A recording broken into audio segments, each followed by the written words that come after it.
Have you ever heard of the day the music died?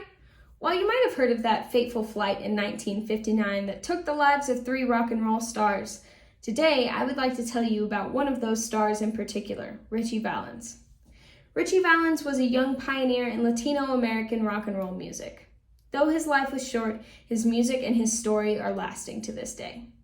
When I first heard about the day the music died, I was in an English class.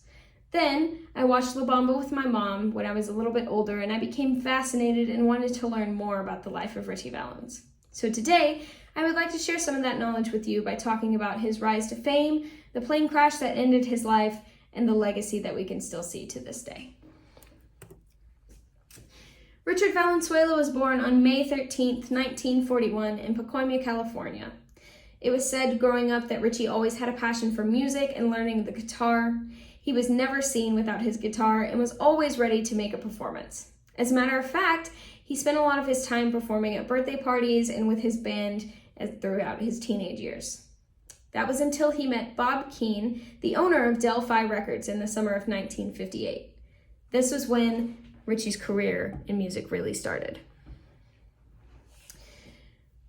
Bob Keane convinced Ritchie to take on a staged name because Richard Valenzuela didn't appeal as much to the audience. So Ritchie did, and he recorded his first successful single, Come On, Let's Go, in Bob Keane's basement. This was an overnight success, and then he continued on to record Donna and La Bamba, which are 2 songs that skyrocketed him on the path to national success. La Bamba was a surprise hit because Ritchie didn't actually speak Spanish, and he only learned enough from his aunt to record the song. Ritchie performed in many television appearances, and people were surprised to see a Latino performing rock and roll music.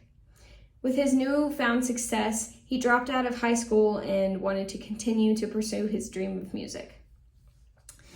Just as he was on the cusp of national fame, traveling the country in the Winter Dance Party tour with Buddy Holly and J.P. Richardson, the life of Ritchie Valens would be cut short on February 3rd, 1959, which is also known as the day the music died. After their show in Clear Lake, Iowa, Ritchie Valens, Buddy Holly, and the Big Bopper decided that they needed better transportation to their next venue because their buses kept breaking down due to the cold weather. They didn't have air conditioning, and they decided to charter a plane instead. This plane would prove to be fatal, this plane ride. Ritchie Valens and another musician who was named Tommy Alsop actually performed a coin flip for a seat on the plane, and Ritchie won.